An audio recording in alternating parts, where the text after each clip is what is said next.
If you've ever looked at your brand and thought something just feels off, but you can't quite put your finger on it, I've got just the video for you.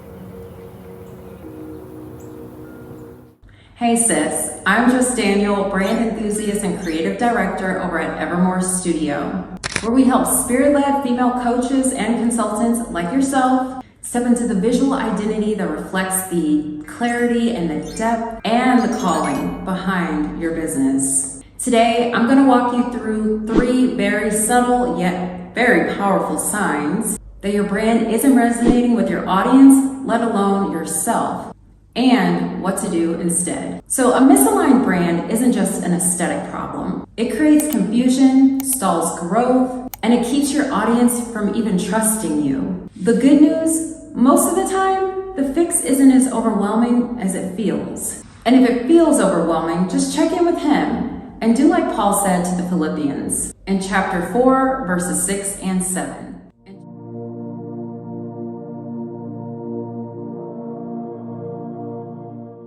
So let's take a look at a visual brand identity I did for Felix and Festus, and let's uncover the 3 most common signs that I notice when I do a brand audit. And let's figure out how to course correct this. I'll show you what I did. So these are the 3 signs that your brand isn't working and what to do instead. We're going to look at 3 things, which is who are you attracting?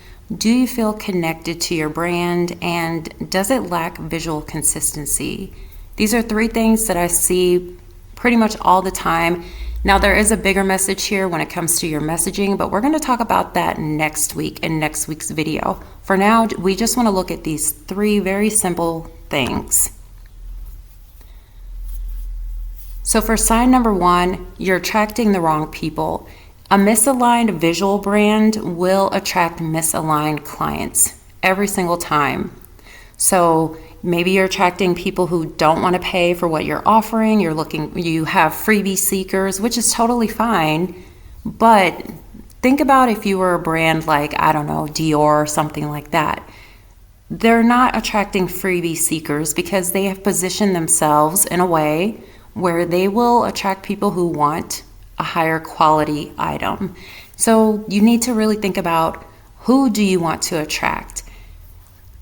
Also, people who don't want to complete the necessary tasks for you to complete the service, right? If you have people who don't want to do what it takes to actually get what they have invested in, that means you're attracting the wrong people. Okay, so that's something to look at. How have you positioned yourself? Again, we will talk more about that next week. And are you attracting people who complain or don't even want to provide you feedback so you can improve your services, but they complain about the service?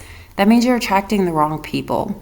People who actually are the people that you want to attract will provide you feedback because they enjoy what it is that you're doing. They feel attracted to your brand, attached to your brand loyalty. This all comes from your visual brand and your messaging. So one thing you can do, step number 1, to start attracting dream clients is create cohesiveness and consistency in your visual branding elements. So with Felix and Festus, if you look at this website, and if you would like the slides for this, I will leave the link in the description. That way you can check out the different slides and the website. So for the before, as you see, it's kind of incohesive. It is incohesive, right? So there's no visual consistency here. So you want to consider the imagery that you're using in your visual brand. Check out the fonts that you're using, and also look at the colors that you are using. Are they conveying the message that you want to convey? So here in the before, it's very much all over the place, different fonts. There's different fonts for pretty much everything. Okay, we've got different fonts here, different fonts here. There's about 5 different fonts at least, maybe even 6. Okay, so that's something to consider even when you're creating graphics, are the fonts consistent? And here is the after. So we have pretty much 3 fonts. That's pretty much what I keep it at, is 3 fonts. And that way you create more consistency in your brand, and you can actually be known for the different fonts that you use. For sign number 2, do you feel connected with your brand? That is such a huge telltale. So if you're not using your brand because it doesn't reflect you, that's a sign that it is off for you, okay? So, and that takes time. Again, we're going to talk about that next week because the messaging is very important. But here right now, you can look at your imagery, you can look at your fonts, you can look at your colors, but your messaging is how you get really into the meat of if you feel connected to your brand. So, do you hate everything that you DIY? You can definitely DIY things. You want to DIY things. You pretty much have to in the beginning, period. So, do you hate everything that you're DIYing, okay? Because it's not really what you envision. That means you're not connected to your brand. If you wish that your brand could look cooler or even more polished, that also means that there's a disconnect. And if you have a brand crush on someone, or their brand rather, but it is morphed into brand envy, then that is also a sign that you are not aligned to your own brand. When you have a brand that is really you, you're going to be in love with it. So start vibing with your brand by cultivating intentionality and evoke emotion through the visual branding elements. So again, look at your imagery, look at your fonts, look at your colors, and we will dive deeper into the messaging. That is how you get very crystal clear on what it is you want the vibe of your brand to be. But for Felix and Festus, as you see the imagery all over the place, here we start to get more cohesiveness, and we're creating some intentionality with the images. So the images have a feeling to them, very warm. If you look at the Felix and Festus website, it's all about warmth. It's all about nature. Right here, it's still the same thing. You still have nature, but you're not getting the warmth. You're not getting the community, the welcomeness that Felix and Festus is going to evoke or desires to evoke. So do the same thing with your brand. Just look at the images, the fonts, and the colors first off and see, are you even vibing with it? Why are you not vibing with it? Lastly, for sign number 3, there's just no visual consistency. So your audience can't get to know you if your branding is all over the place. If one week they're seeing a graphic that is, very like Barbie pink, but then the next week they're seeing a graphic that's muted orange, and then the next week they're seeing a graphic that, you get the point, right? They cannot get to know you. And that's not to say that you cannot use different colors in your brand, because you absolutely can. There's just a way to do it to where it has a cohesiveness to it, a consistency to it.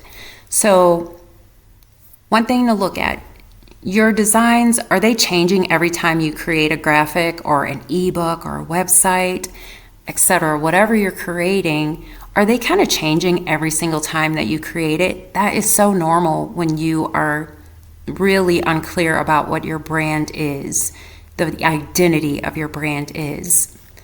Are you drawn to many different colors and fonts and images, and you're finding it impossible to choose one theme? Totally normal, especially if you are more the creative type and you have the shiny object syndrome. As soon as you see a new cool font, you're like, oh, I want to try that in my branding.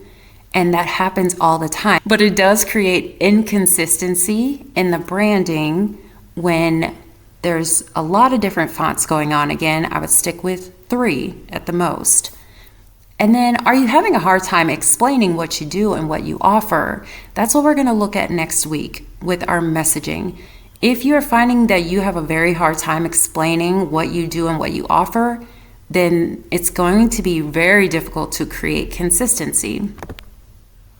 So the step that you can take is start uniting your vision and your creativity. This is going to build trust and recognition through your visual branding elements. So again, just this week, take a look at your imagery, your fonts, and your colors. Going back to Felix and Festus, it's a garden center, right? So you really want to build trust and make sure that the branding is evoking this trust.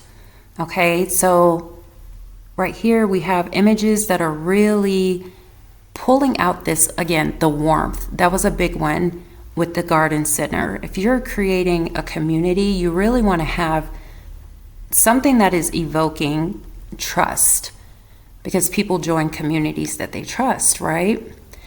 This is also an education center, which you don't really get that vibe in here. That in this website right here, you kind of get the vibe that it's just buy things. But in the updated website, the rebranded one, you really get to see that it's about education. You can see up here, it's about education, and you can also get gardening tools and tips and the community. Okay, so when you unite your vision and your creativity, then you start to get this brand that you absolutely love. So what I would invite you to do is this week, some very quick fixes, quick action steps that you can take to get your visual brand to work for you is ask yourself these 3 questions, very simple questions. Does this reflect my audience's world? Do I feel confident sharing this? And is my visual style consistent across platforms? And if I remember, I will fix that typo. There should be an apostrophe there. Maybe, yeah, right? There should be an apostrophe there. But if you get the slides, I'll be sure to fix that. So ask yourself these questions, and that will give you an idea of what you need to go ahead and start fixing. If this was helpful and you like to discover what having a cohesive, aligned brand looks like for you, I'd love to invite you to book a free discovery call with me. It's called Awakened, and in 20 minutes, we'll discover what's working in your brand, what's holding it back, and also what's possible when you align design and strategy. You can find the link in the description. If you like this video, be sure to give it a thumbs up and subscribe. I would love to have you in the sisterhood, okay? I've got a whole series of videos coming for you about branding and strategy and building a business that reflects your spirit-led calling. Be sure to come back next Wednesday, where I'm going to show you how to go from chaos to clarity and create a visual brand that is cohesive and doesn't take all the overwhelm. Or if you're a time traveler like King Hezekiah, you can hit that link right here. See you there. The wrong, baby, the wrong. Okay. Okay, sorry. And if you like this video, please be sure to give it a thumbs up.